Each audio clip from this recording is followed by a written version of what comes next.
Hi, sometimes the blue bus has a flat tire. Explaining about the circle of the masters on Tuesday, 13th February 1940, Baba stated, there is a difference in the avatars or sadgurus' attitude toward their circles and toward the general public. The members of the circle are like the sons of the master, and the general public are like strangers. For example, if a newsboy turns into a millionaire, he would teach others the ways by which he became so and tell them that if they followed him, they too would become millionaires. But to his sons, he will give the riches, not descriptions of how he acquired the riches. In the same way, the avatar and sadgurus never explained to the members of their circles the ways and means of the path. They just place them right on the path to God realization itself, while to ordinary people, they explain the ways and means to achieve it.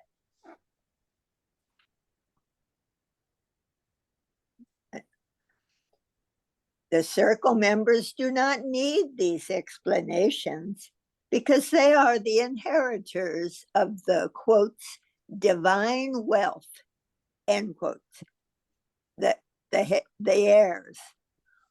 When the wealth itself is in hand, what is the necessity for explaining the ways to obtain it? There are special rules for my circle members I put up with, tolerate, and forgive even their serious faults. It is a universal law for the masses that the punishment for murder is death by execution. But there is a special rule for my circle members. They are always saved from execution. Continuing his comments about spiritual masters, Baba stated, there should be no misunderstanding about the avatar or the sadgurus. They are like fire. If you touch fire, you will be burned. If you seek to use it from a distance, it will give you warmth, cook your food, warm your water, and be useful to you in every way. I repeat, the avatar and sadgurus are like fire. Those outside the circle should be wary of them. They should not be misled by their talks and outward behavior.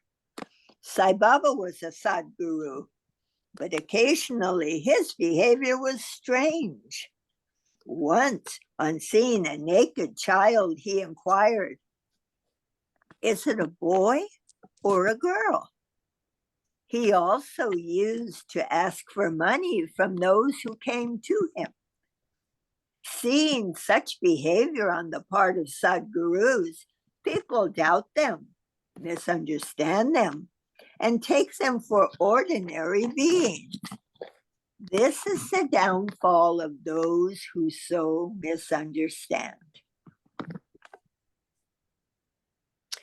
If I give a loose rein to someone and permit him to do whatever he likes, however improper or impractical it may appear from a worldly viewpoint, I do it with an object in view, with a far-sightedness that is beyond the grasp of the mind.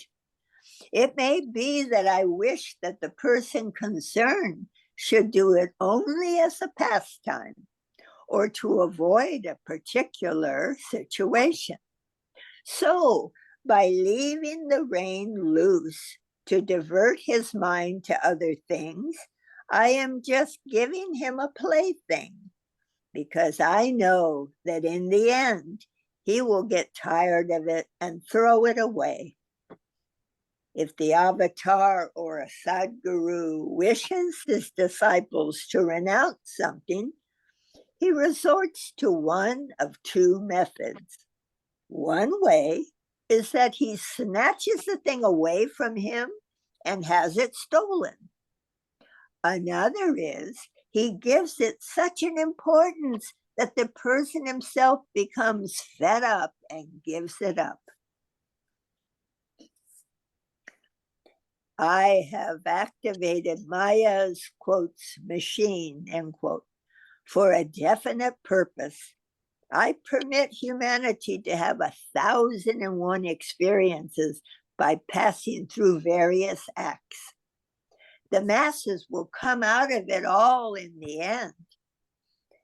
When they are capable of perceiving it, they will find that all this was a part of a great play which God, in his unbounded cleverness, had staged with the objective of extricating humanity from Maya through Maya. The generally accepted idea of renunciation or a detachment is an illusory way of getting away from Maya because you miss the main point by running away. The inner reaction to such renunciation is that the mind soon goes out of control, leaving the person concerned in a morass, which only creates more complications. To overcome these new complications is still more difficult. The real remedy lies in remaining in Maya, but not being of it. On February 14th, Dr. Ghani arrived in Bangalore with his family. A Swami from Madras came the same morning for Baba's darshan and said, quotes, "A millionaire in Madras has sent me to you, and if I am impressed by your darshan, he too will come," end quote. Hearing this, Baba smiled, spelling out, quotes, "The millionaire has found a new way of having darshan. Darshan by proxy. He seems to be quite clever. It is something quite new. But tell me, how can one drink water without thirst?" The Swami understood and respectfully left after he was shown the must. On Thursday, 15 February 1940, Baba's 46th birthday was celebrated at the Links with a concert in the ballroom. And Memo, Baba's mother, had come and stayed with the group for 10 days. The Mysore Engineering Company had been hired to construct the proposed Universal Spiritual Center at Viramangala. Nauroji was present to see that everything went according to Baba's instructions. The contractors, however, tried to use inferior materials, which Nauroji would not allow. In the middle of February, there was a big argument between Nauroji and the contractors over the work. When Baba was told about the fight, he jested, "Make it, break it, but don't shake it. But I'm sure that's the only thing you'll do." On 16 February, a long meeting was held with the contractors in the morning. Finally, it was decided to terminate the contract and let the work be completed by the Mandali departmentally. Baba approved of this. The Dewan had also, quotes, cooled, end quotes, towards the project, despite repeated meetings sought by Narina. On the 18th, he informed the men Mandali, quotes, "It was not the contractor's fault that the contract was broken. It was because of my own spiritual reasons," end quotes. The footnote says the final settlement to the contractors came to rupees 16,564.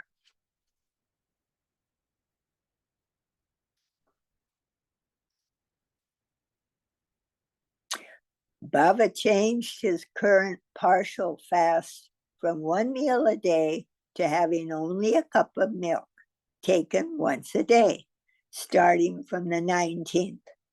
He also announced that he will be going into seclusion on the 23rd for a week until the 1st of March. Darshan and interviews were stopped on the 21st.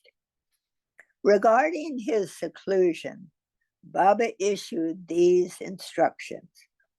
1, Baba will get up at any time convenient to him.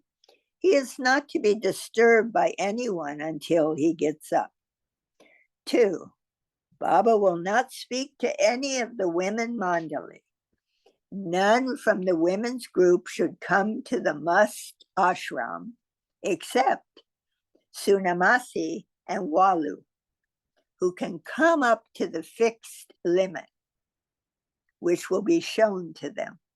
They should not cross the limit under any circumstances. 3, any member of the women's group wishing to communicate a message to Baba will write it out and send it to Jal Karawala through Sunamasi. Jal will deliver the message to Baba in due course. 4, weak tea without milk for Baba will be prepared as usual upstairs by MEHER and sent with Walu. When the tea is required, a note will be sent to Sunamasi, who will give it upstairs. The tea should immediately be prepared and sent with Walu without delay. 5, Baba will not take a bath, but he will wash his face and clean his mouth as usual. Erich will be responsible for keeping hot water ready for this purpose. Baba's special bucket should be used for the water. 6, Baba will take honey, water, and lemon juice. These will be kept in the hut. 7, important letters from Norina, Kitty, Rano, Elizabeth, Margaret, and Mansari should be marked, quotes, totally capitalized, important, end quotes, on the outside, and be given to Rano to be sent to Baba through Sunamasi without delay. 8, the following members of the Mandali will quietly attend to the work of the must ashram. Nilu from 10:30 to 11 a.m., Chanji from 11 a.m. to 6 p.m. He should eat in the must ashram and stay with Baba at night from 12 to 12:30 a.m. Adi Senior from 11 to 11:30. Vishnu from 11:30 to 12. Jalbai for a few minutes at 11:30 a.m. Padri, Nauroji, and Pendu, when in Bangalore, should come at 12:30 p.m. Kak Sahib from 2 to 6 p.m. Babu, Sonakambi, and companions from 6 p.m. onward. Footnote. As mentioned, Padri, Nauroji, and Pendu were residing at Biramangala.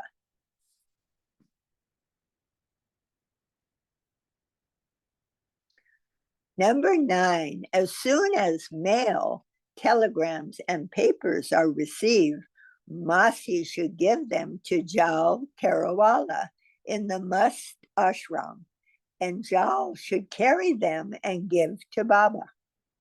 Number 10, Baba will not bathe the must. His work will be done by the members of the Mandali who have been personally instructed by Baba about this. Baidu, Kaka, Erich, Sidhu, Krishna were on duty in the must ashram along with Papa. Jasawala, I would imagine. Vishnu and Jangli would do the shopping for the ashram. Adi Senior, Gani, Elizabeth, and Norina were supervising the editing, printing, and distributing of Meher Baba Journal, and Chuggan was keeping watch near Baba at night. On Friday, 23rd February 1940, Baba began fasting on weak tea, water, honey, and lemon juice, staying in a hut in back of the links, and working in seclusion with the must. When Baba was in seclusion doing his internal work for half an hour each day, he issued strict orders that everyone was to be absolutely silent during this period.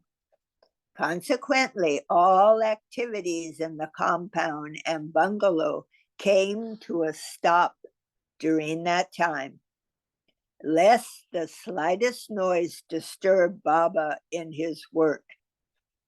Baba's hut was near the women's residence. When he began his work each day, they would sit quietly on their mattresses, which they rolled out on the floor. 5 days later, on the 28th, Baba remained fasting, but on only water, lemon juice, and honey. Paren, his stools were black, end paren. The next day, the 29th, he remained on water alone. He came at 4:30 p.m. to see the women for a few minutes.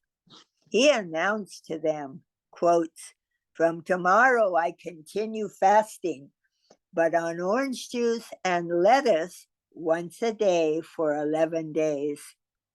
By the 11th day, something sensational will happen. We leave on 1st April for Meherabad and will tour for a month along the way." Baba broke the water fast at midnight that night. The next morning, 1st March 1940, Baba called the women to the mast ashram at 8 a.m. Each was told to wash her hands and carry an article from Baba's room. Baba had continued his practice of cleaning the must latrines, and Mara showed her anxiety at Baba's working so tirelessly while fasting. Baba replied, quote, "Fasting and working with the must do not tire me, but I have been working internally very hard and have settled everything," end quote. Baba was working with the 23 must who had been brought from Meherabad, as well as with Chati Baba and Fuwala, who had been brought to the links during the Bangalore stay. Thank you, Rosalie. Marvin, could you read next? Thank you so much. Besides these, other musts were daily being brought, and Baba was working with each one. Baba never explained why he always wished to be alone when he was working with the musts.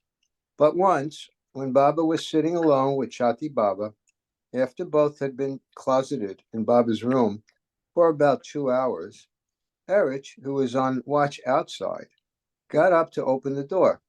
Just then, Chati Baba brushed past him on his way out. Erich felt a shock, like an electrical current passed through his body. Chinnaswamy was an interesting musk staying in the Bangalore Must Ashram. When he smoked, he had the strange habit of often extinguishing his cigarette by putting the burning end in his mouth and chewing on it. Behind one of the Musk huts was an electric pole which was not grounded properly. Everyone would avoid touching it, as it gave an unpleasant shock. But Chinnaswamy would actually wrap his hands around the pole and hug it for hours, as if he were enjoying the sensation. To give another idea of how unconscious musks were of their bodies, Pulwala, the six-plane musk, used to suck a piece of lime soaked with hydrogen peroxide, a substance so caustic an ordinary man would not have been able to touch his tongue to it. A tea stall had been opened in one corner of the Must Ashram on 19 February, where the Musk can go at any time and drink tea and smoke bidis or cigarettes. A crude hand-painted sign was nailed up reading, Must Hotel. The Musts apparently were delighted to have a place of their own to congregate. A singer from Abhinagar had been sent for, and each day Baba would gather the Musts in his room to listen to music. Tears of ecstasy would flow from Chatti Baba's eyes as he sat listening to the music. Age marveled at the wonderful sight. The song of wine could be heard echoing from these advanced souls on the inner planes. The cadence of this song is quite distinct and beyond human understanding. The Must's lives were burning into pure, unadulterated wine in Bangalore, as the beloved song was sung from every pore of their beings.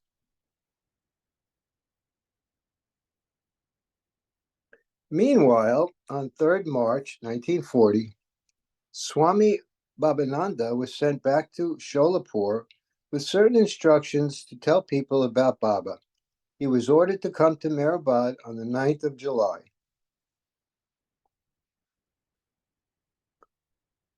On the 4th, Pilamai and her daughter Sila arrived from Karachi to join the ashram in Bangalore.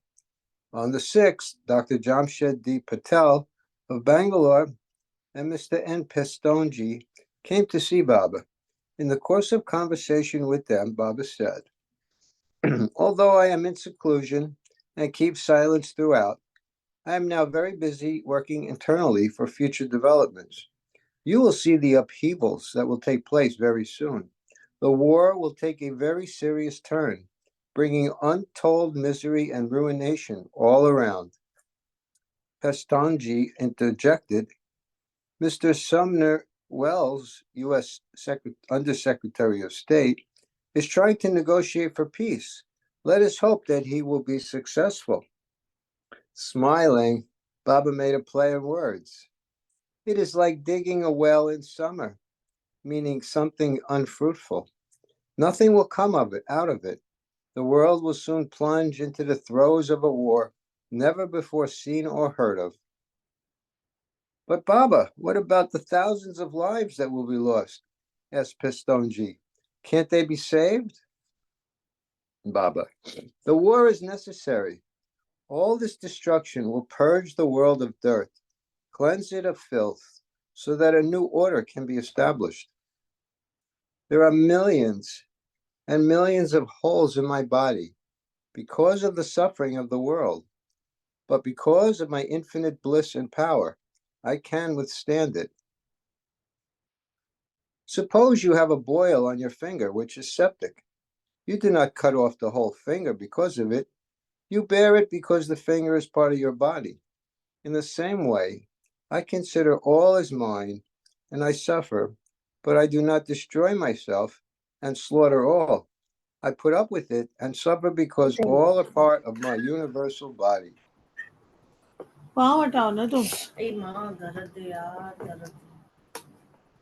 Patel and Pistonji became close friends of the Mandali in Bangalore and would regularly visit them, even after Baba's departure. Ghani had recently been to Pune. 3 years before, a moneylender who had loaned money to Ghani had been found murdered, and Ghani became a suspect. Ghani had to forfeit his property to the family of the moneylender as repayment of the loan. But in March of 1940, the son of the moneylender unexpectedly returned most of Ghani's property to him. Ghani arrived back in Bangalore on the evening of the 6th. To celebrate the return of his property, Ghani threw a tea party in the Must Ashram for everyone. Baba told the Mandali, "This is a unique occasion. Dr. Ghani, all through the 22 years he has been in my contact, used to tell me, prior to my spiritual benefit, do something that will benefit me materially. And I did something that made his material life worse and worse by and by. Though I told him then his worries would be lessened to some extent. Soon after, he was on the point of being prosecuted for murder, and his brother Abdur Rehman became very nervous. It was so funny, beyond words. He, Ghani, acted like one stranded between the third and fourth planes. He was constantly in a dazed state of mind. I questioned him, and his answers were vague. I told him to leave everything to me and to do as I say. Don't write, I told him. No sooner he goes out than he writes wonderful letters to friends saying he is doomed and would have to meet a very unhappy fate. Later on, Ghani lost all hopes of his material worries getting lessened, but this murder proved a blessing in disguise. The properties he would have lost, he received back miraculously. So, for the first time, Ghani feels some of his worries lessened. That is why he gives us this party tonight. Naroji, along with Padre, there we are. Along with Padre, was busy in supervising the construction work going on in Bairam Mangala. But on 7th March 1940, Naroji came to the links with a bad toothache. Baba was informed, and he instructed Don and Nilu to treat him. Don, with much difficulty, extracted 2 of Naroji's teeth, but afterwards the pain got worse, and Naroji was forced to lie down on a bed and could not attend to his work. Baba asked for a report later that same day. After hearing about Naroji's condition, Baba became furious and scolded Don and Nilu. Who told you to pull out his teeth? Are you doctors or barbers? Footnote, Baba often referred to Don and Nilu as barbers, similar to the derisive expression common in the West of calling a surgeon a butcher. Have you come to shave all? You are worthless, good for nothings. I'm convinced that you had to bribe someone for your degrees. For 15 minutes, Baba went on berating them. After an hour, Baba calmed down and sent Chagan with a message explaining to Nilu and Don, who were feeling terrible over displeasing Baba, don't worry, I had some other purpose in scolding you. When Naroji felt better, he left for Bombay for a few days. Baba broke his orange juice and lettuce fast on Tuesday, 12 March 1940, and declared, between the 11th and 20th of March, something very sensational will happen that will affect the world and the war, and especially Britain. He therefore informed all that it would be necessary for him to fast again on the 20th. The postponement of opening an ashram in Mandla disappointed many people there. Their letters requesting Baba to reconsider came frequently to Bangalore. It was therefore decided to build a small structure on the property in Mandla. For that purpose, Baba sent Pendu, Papa Jasawala, and Homi, Carmen Masi's son, there. Baba instructed Pendu to build an exact replica of his tomb on Mehrabad Hill. Pendu and Papa were to look after the construction work for 2 months, and Homi was to cook for them. Mandla is my spiritual home of ages ago, Baba remarked. I am having this small structure built there because of my link with it from the past. And the footnote says the replica of Baba's tomb in Mandla was built and later transferred to the Avatar Meher Baba Trust. A few months previously, Baba had explained how cases like Franey in Nasik caused him to suffer unnecessarily. Among Western disciples, perhaps Delia's sister Minta in England was causing Baba the same sort of trouble, as evidenced in this reply Baba wrote to her on 10 March 1940. Your last letter ticked me off for tempering or balancing my eternal suffering with eternal bliss, while humanity has to suffer without the joy of infinite bliss and happiness, implying, was it fair? Darling Shalimar, I want you to be always outspoken and free with your beloved. I know you love, but imperfectly as yet, hence your lack of understanding. The avatar has to suffer eternally for the world, but added to this is the often unnecessary suffering caused by his dearest and chosen ones, just because they do not understand him or his ways. The gift of understanding is more precious than any other attribute of love, be it expressed in service or sacrifice. Love can be blind, selfish, greedy, ignorant, but love with understanding can be none of these things. It is the divine fruit of pure love, the rarest fruit or flower of the universe. It has been called the sweetest flower in all the world. Age cannot wither it. It grows more lovely as it casts off its outer garment, disclosing its unseen beauty within. What a wonderful opportunity to learn that this love with understanding is given to those whom the beloved, himself the epitome of perfect understanding, calls to live near him. What a tragedy for those who refuse. If they had any understanding of what they had passed over, their suffering would indeed be unbearable. No physical suffering, no suffering of the present war could compare with it. If they had understanding, they never would have refused. How complicated is life? Thank you, Marvin. Eugene, can you read from here?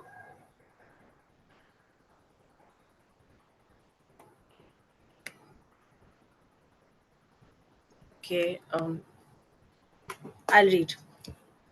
You criticize, you take lightly what should be taken seriously. You long at times to please me, but you don't know how to, and you refuse to be taught.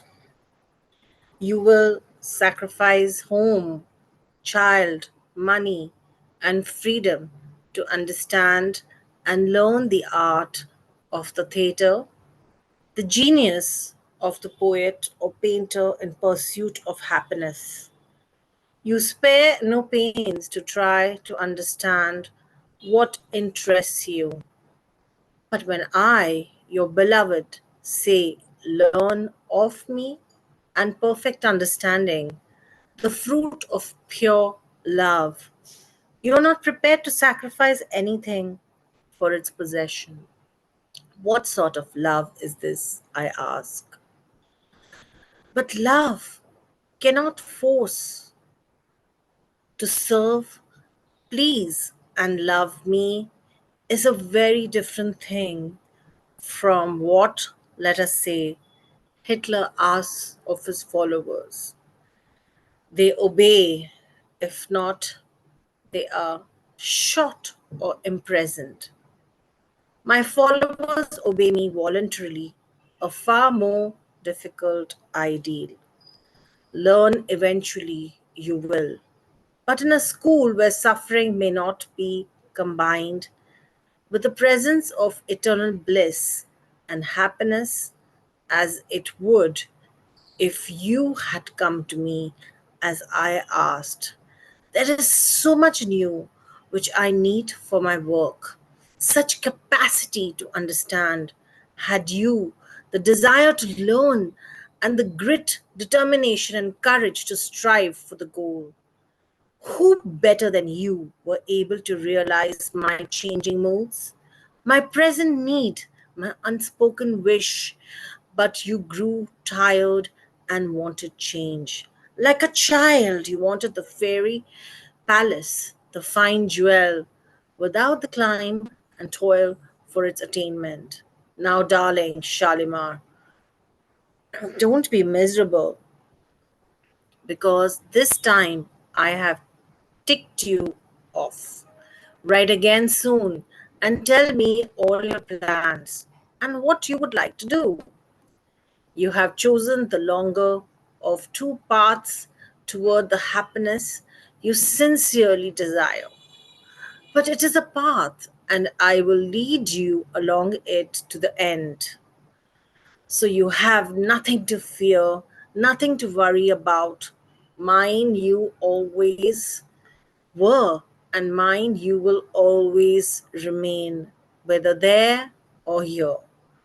Earlier that year, Savak Kotabal's wife Nargis wrote to Baba that Savak had quit his job in Bombay and was preparing to go off to the Himalayas.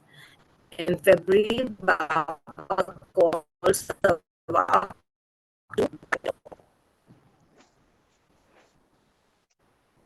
Only you're breaking up. Switch leaders. I could continue Yeah. now.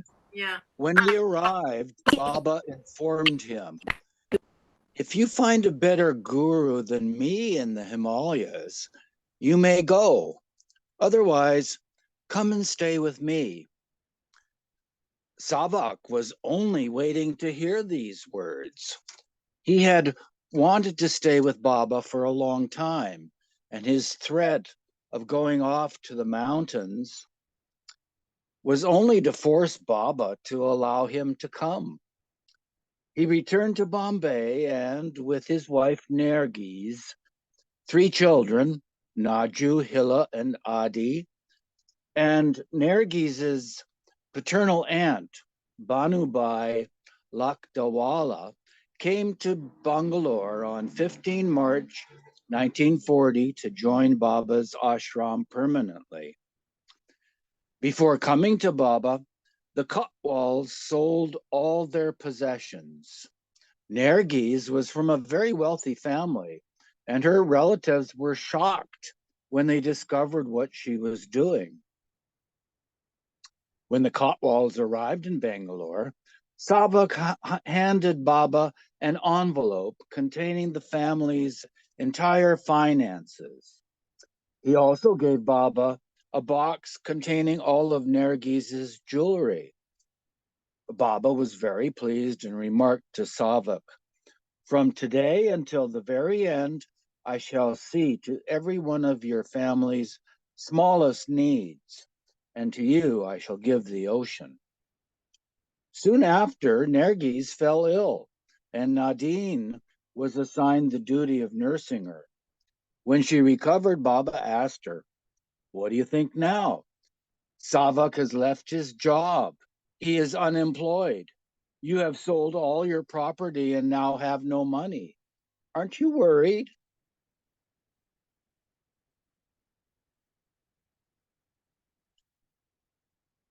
I now belong to you, Baba, she said.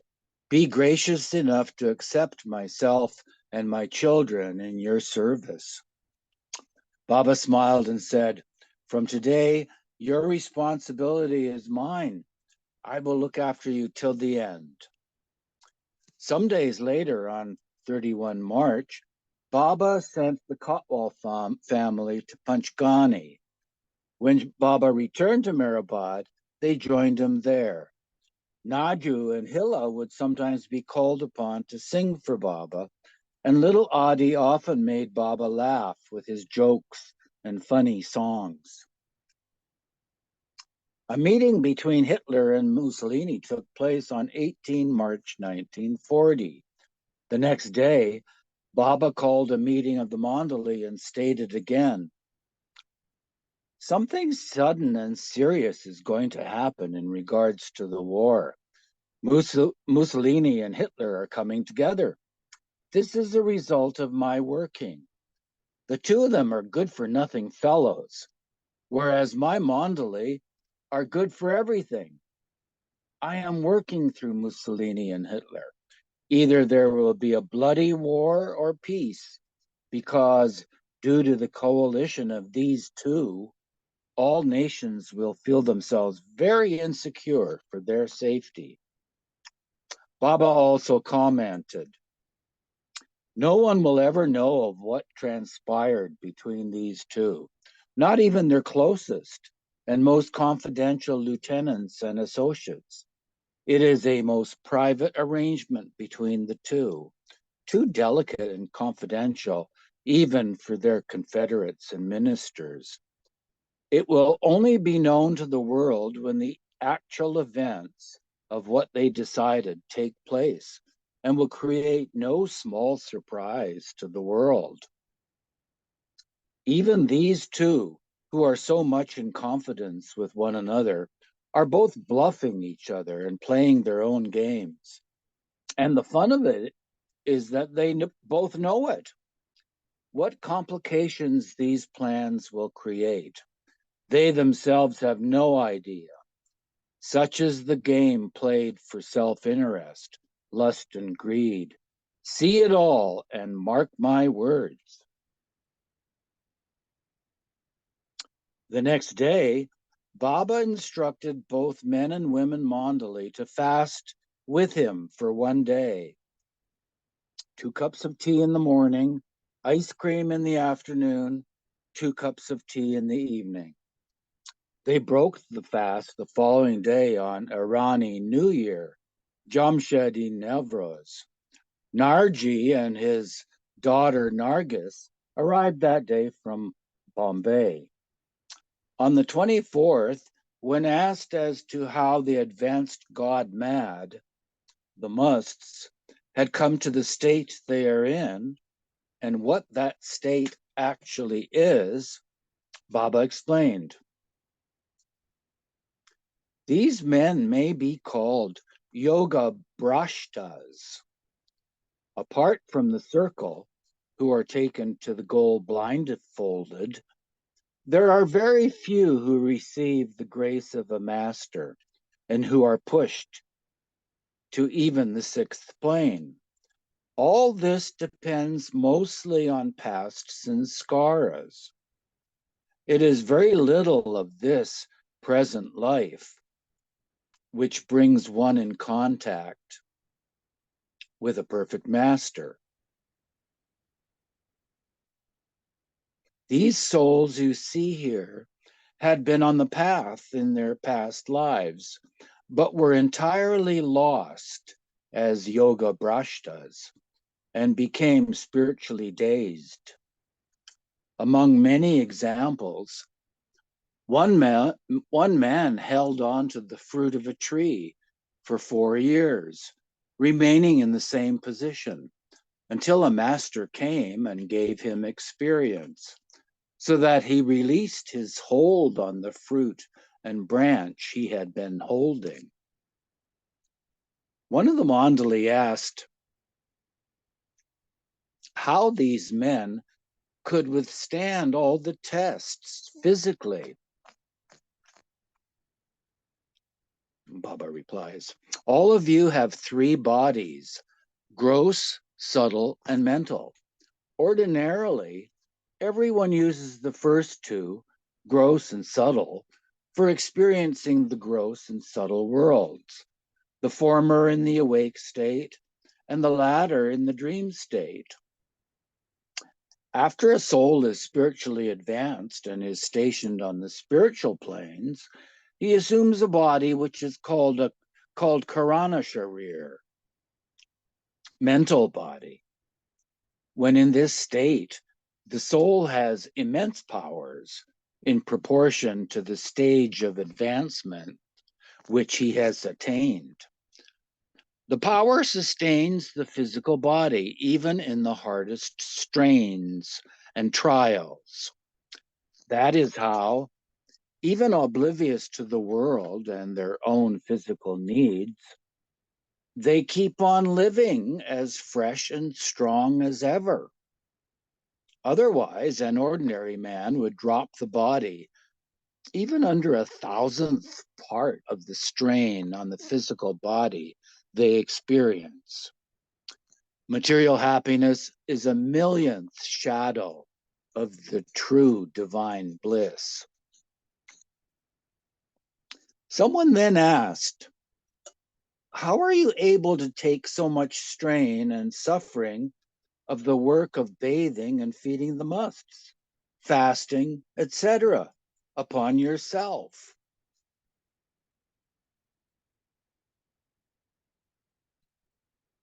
It is not strain nor suffering. It is a pleasure in the performance of a mission and its fulfillment. Besides, those who come down to the world for duty after God realization bring with them the infinite powers which sustain the physical body. With the help of the universal mind and body, the perfect ones can approach and contact anyone at any time, anywhere. Time and space do not exist for them. And this is the end of the Blue Bus chapters. Blue Bus chapter. Beautiful picture of Baba, 1941. Baba had previously indicated that it was necessary for him to go on a tour for his work, and a 1-month journey was subsequently chalked out, with Baba specifying the places he wanted to visit. The journey of over 1,000 miles was to be made in the Blue Bus and in cars. Before leaving, Baba met the inmates of the Must ashram and gave duties to each of the mandali in Bangalore. Naroji, Padri, Masaji, and Murti remained in Biramangala, seeing to the work there. Adi Senior and Ghani were to manage Meher Baba Journal, which they had already been doing with Narina and Elizabeth. Chanji was to handle correspondence, forwarding the mail, and other duties. Erich and Baidul were appointed to look after the musts, Chuggan to cook, and Gustaji, Vishnu, Kalamama, Sidhu, and Jangal to do other work in the ashram. Pendu and Papa Jesawala were in Mandla, and Jai Rusi left for Quetta by Baba's order. After staying in Bangalore for 8 months, Baba left on Monday morning, 1 April 1940 at 7 a.m. with the women Mandali, Kaka, Dawn, Nilu, and Jalbai, 40 in all. In 3 cars, a Buick, an Auburn, and an Opel, and the Blue Bus. They reached the Dak bungalow at Arsikari at noon. And there is a side note, footnote saying, as soon as they left Bangalore, the zoo was shifted from the links to the men Mandali's quarters, and other items to Adi Senior's house, including the Mast ashram, which was shifted on the 13th. 2 railway wagon loads of luggage was dispatched to Meherabad the same day.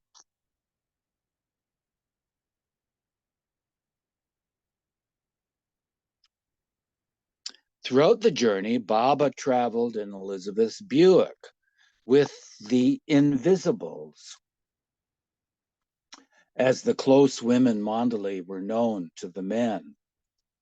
Jalbai drove the Auburn with some of the Western women. Tukaram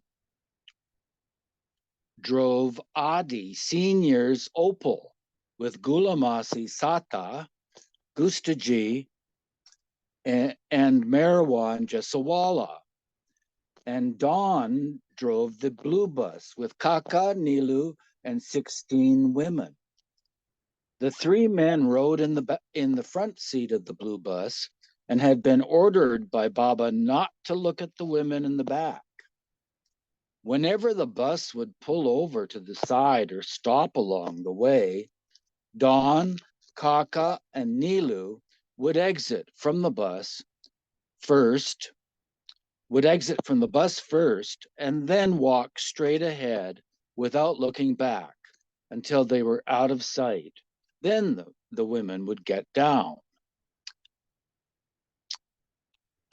They left Arsikari early the following morning. Don was still groggy when he woke to resume his duties driving the bus. Baba noticed this and quoted a Persian poet who said, "It takes time for the runner to gain speed. It takes time for the sleeper to awake. And it takes ages for one who has been spiritually asleep to be spiritually awakened." Eva?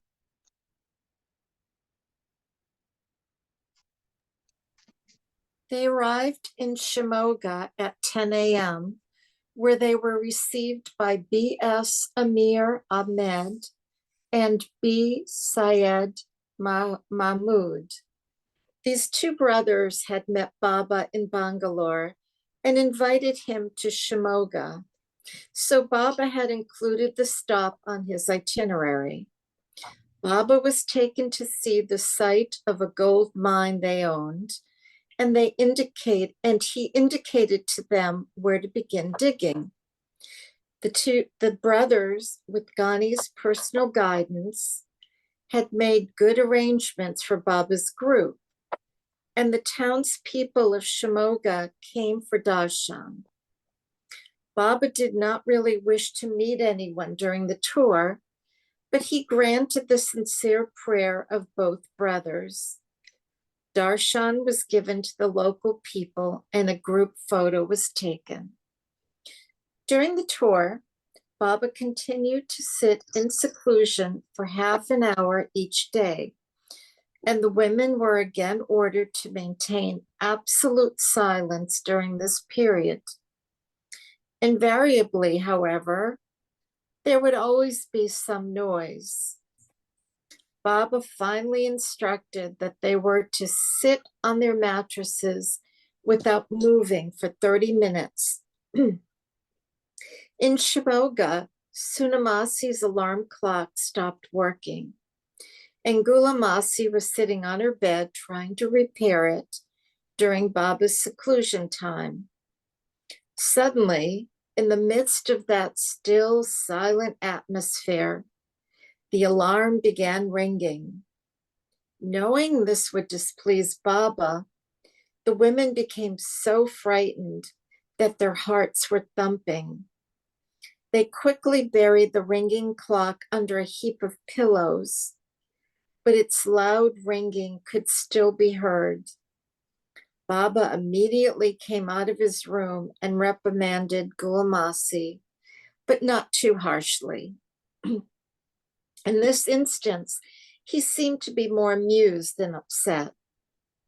In the afternoon of 3 April, Baba decided to go to see Jog Falls near Gursopa, 63 miles away. Before leaving, he directed Don and the other drivers to follow his car. End footnote. The Shimoga hosts went also in their own car. On the way, they encountered a section of the road that was decorated with beautiful arches raised over it, through which cars passed. But with the throng of people there and all the luggage piled on top of the bus, it would have been difficult to drive it through the crowd and under the arches. Kaka told Don to take the bus around the town via a circuitous route, and Don did so. They had not gotten far, however, when the bus got stuck in a deep hole.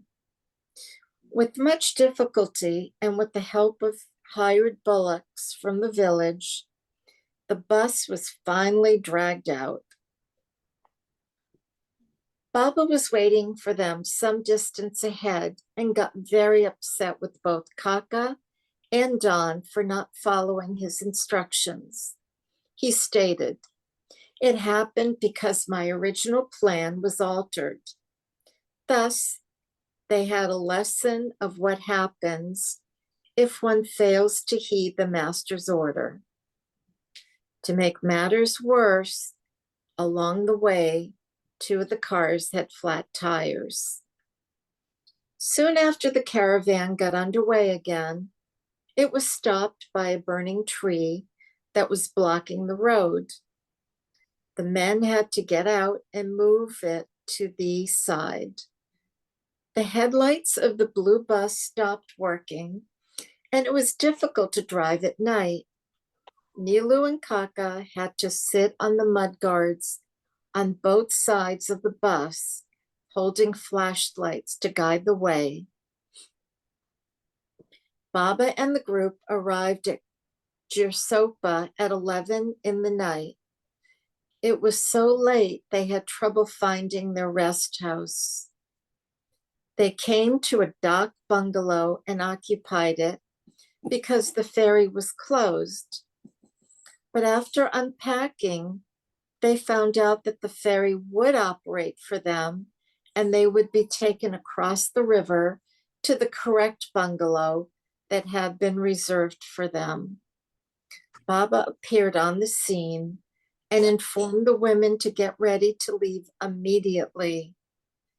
Hearing this, Adi's senior sister Dolly angrily said, "You fool, don't you see that I am tired?" Baba had a good laugh at this. Dolly was like a Mastani and would uninhibitably say anything to anyone, including Baba. All left for the next bungalow. At midnight, they reached the Mysore rest house that had been rented, which overlooked the scenic Jog waterfall. Early the next morning, Thursday, 4 April 1940, at 7 o'clock, they left Jirsopa and, after the cars and bus were again ferried across a river, they reached Karwar 12 hours later at 7 in the evening. Here they stayed for 4 days at the Grand Hotel, which overlooked the sea and hills. The men stayed in a rest house nearby. On the beach, Baba built sandcastles while the women swam. Vishnu's cousin, Indu and Susila, arrived in Karwar to help with the cooking. Indu's husband, Vishwanath Haldankar, helped Chanji arrange accommodation for Baba and the Mandali at Emboli and Belgaum. Every evening, Baba would listen to Indu and Sushila sing, and he praised them highly.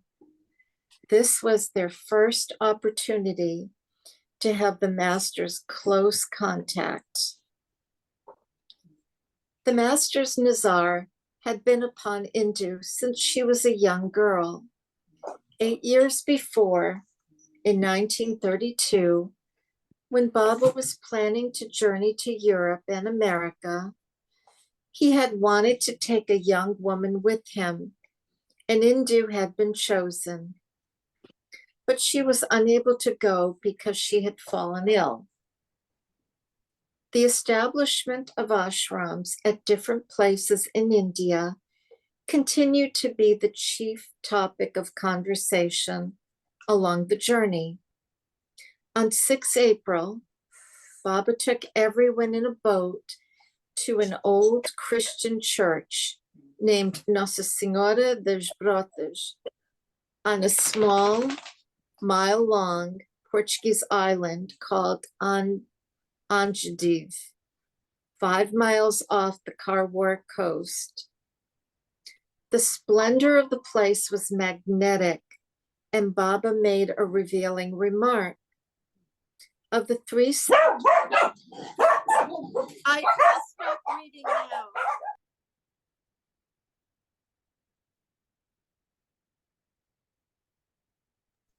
Since the dogs are barking, we could have a new reader.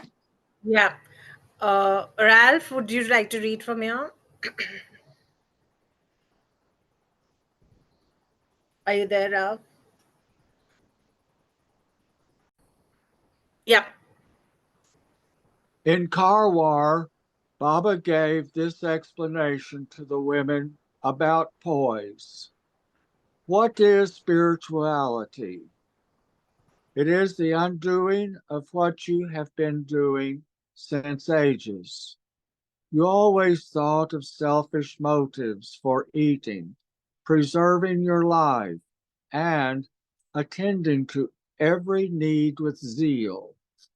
All these lives you have made a habit of looking out for yourself. It is if the slightest thing goes against your habit, you are upset. Now, to undo all these selfish bindings, you have to do what you have not been doing, or not to do what you have been doing. What you have been doing always is thinking of yourself. So now you must not think of yourself, but think of others. This is called love, but it needs character. It needs poise, perseverance. Poise, what is it? That state of mind where nothing excites you, nothing upsets you. Only if you have poise can you help others. Then only can you make others happy. That means love, thinking not of yourself, but of others. If you are in the Sahara and for 4 days you have no water to drink, and all of a sudden 1 bottle of water appears, how do you react? If you have poise, you will let your companion drink and not mind dying and letting her live. But if you fight and grab for it, you lack poise and spirituality. It is this poise that makes you sacrifice and make others happy. For example, I always say, make the best of everything. Here you have food, swimming, boating. Make the most of them and feel happy.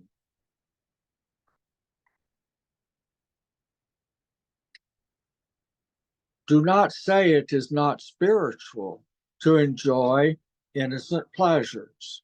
But when we are driving on tour and there is dust and we feel hunger, thirst, and feel sick, then feel as happy as you do now.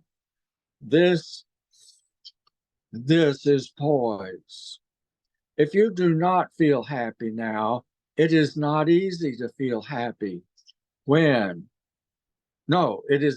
you feel happy now, it is not easy to feel happy then while traveling.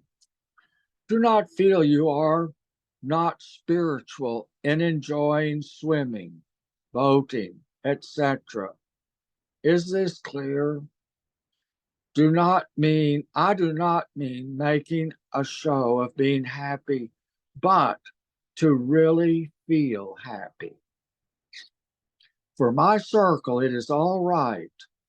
You live with me. Leave all for me. So you are serving the universe.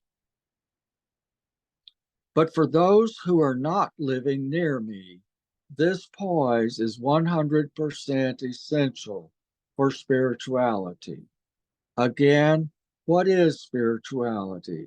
Poise, perfect poise.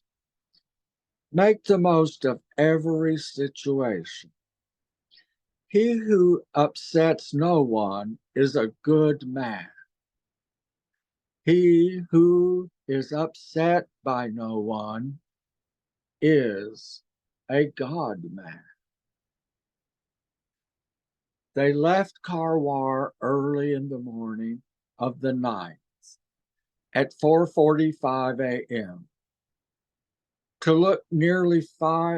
It took nearly 5 hours for all 4 vehicles to cross the river. It was very hot, and Jalbai's car started to malfunction and finally broke down. Eventually, it had to be left in the jungle for the night. Jalbai and his passengers crowded into the bus and the Opal and drove to Supa, also called Joida, Joida, where Baba was waiting for them. At about 8:30 that night, soon after they arrived, Baba took them in to the banks of the Kali River, where he poured water from a kettle for each in turn while they washed their face and hands. Don thought, rather like Christ washing his disciples' feet. Baba then served them food. Elizabeth's car had a flat tire that day, and the bus had bumped into a cyclist. Baba remarked, "This is why I gave you a talk on poise the other day. You must not grumble if I make you undergo a tiny bit of suffering, which I am now going through." The previous night, Baba had been groaning painfully, and he added, "I am now suffering tremendously internally." The next day, the Auburn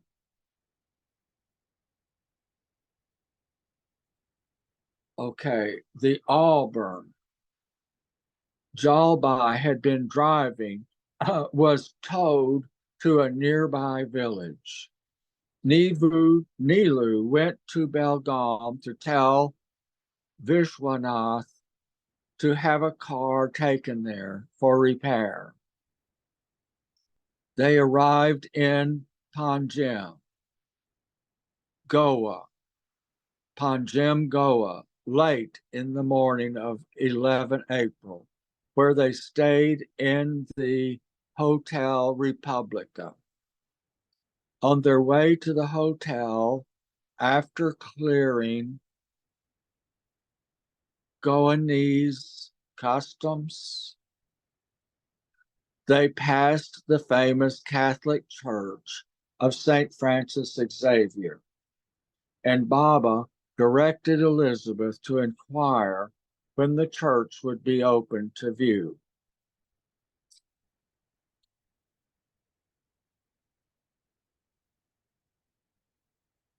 Shall I continue?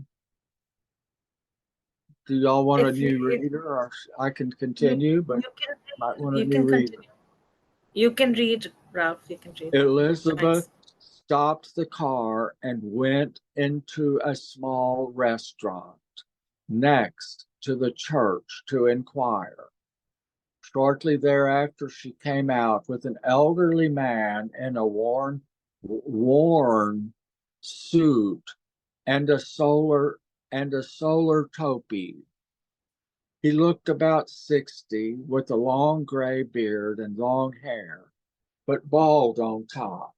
He told her in English the church was open at all times.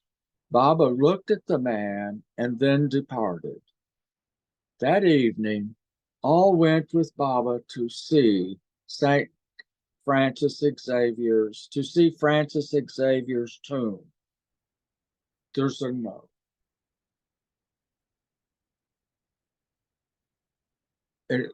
Anybody want to read the footnotes? Sorry. Baba had taken the Mandali to this church in 1924.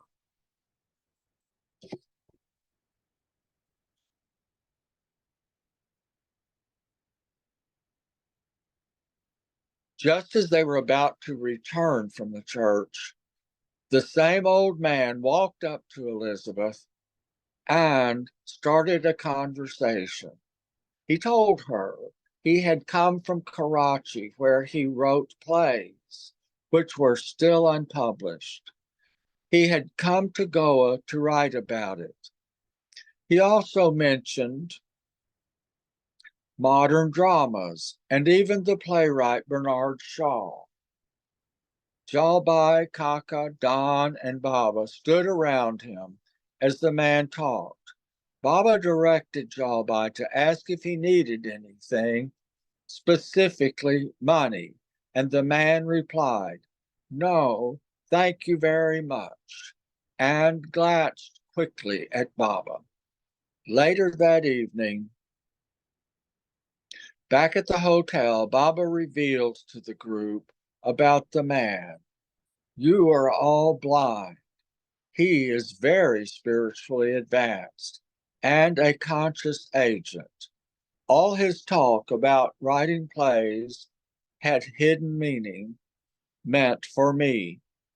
I gave him certain instructions internally, and tomorrow he will leave Goa."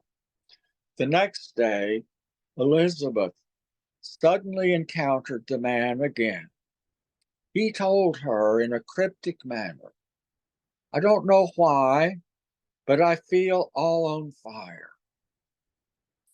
Although I intended to stay in Goa for some months, I have to leave at once for a cold country in the north." Elizabeth related the strange meeting to Baba, who remarked, as Elizabeth had been the first to meet him, she must also be the last. Later that day, they heard on the radio that without prior warning, Germany had invaded Denmark and Norway on the 9th, both cold countries in the north. In Panjim, Elizabeth asked Baba one day, "Very good quality ice cream is available here. May I bring some for all?" Baba replied, "This is an excellent idea, but it should not cause colds or affect your throats."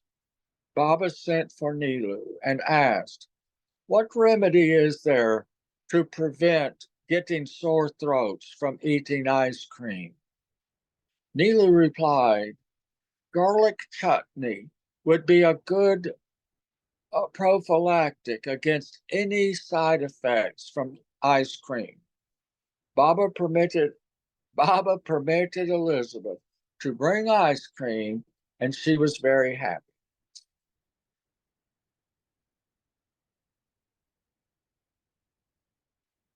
She was unaware of Nilu's suggestion, as Baba had conversed with him in Marathi. When Elizabeth left, Baba told Katie and Manu to prepare a large amount of garlic chutney. Elizabeth returned with cartons of delicious ice cream, and Baba served it to all, along with a generous dollop of chutney. He told them to eat as much ice cream as they liked, but to follow each spoonful with a bit of garlic chutney. All the joy was taken out of the affair, and they thought to themselves, it would have been better had we not had ice cream. Norina, Elizabeth, and Don went to see the Portuguese governor on 13 April about the island in Carwar. After a lengthy discussion with him, it was learned that the place was not available for establishing a center for Baba. In Goa, Baba took the women to a Hindu temple and to a movie called Gopal Krishna. During their stay, Baba permitted the group to eat fish, and he also joined in, indicating it was for special reasons. Baba wished to have a boy accompany him on the tour from Goa. A 15-year-old orphan named Santana Fernandez was found, and they took him with them. Baba liked Santana and indicated that besides being bright, the boy had a spiritual nature. Baba also contacted several monks in Goa and gave one a bath. The most significant contact was with Mastani Mai, a Christian woman whom Baba emphasized held the key to the spiritual affairs of Goa. Kaka and Norina were instructed to find and bring her back to Baba's hotel for contact. The Mastani was found walking along the road. Being a Christian, she did not wear a sari, but a black blouse and a long pleated skirt. When Norina saw her, she reminded Norina of an Amazon. So masculine and dominating was her physical demeanor. Norina tried to persuade her to come with her, but the Mastani gestured for Norina to stay away and continued walking down the road. Norina again tried to persuade her to come in the car, but she refused. They followed her while she walked directly to the hotel where Baba was standing on the balcony of his room, as if he were awaiting her arrival.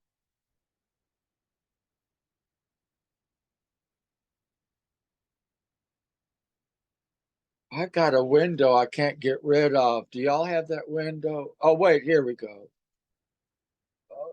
I don't know what that was. Baba.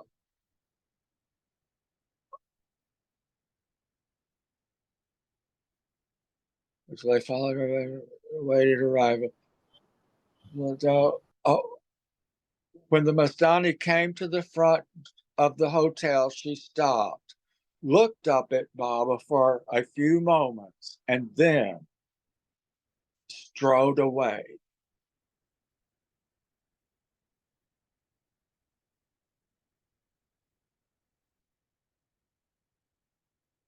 Okay.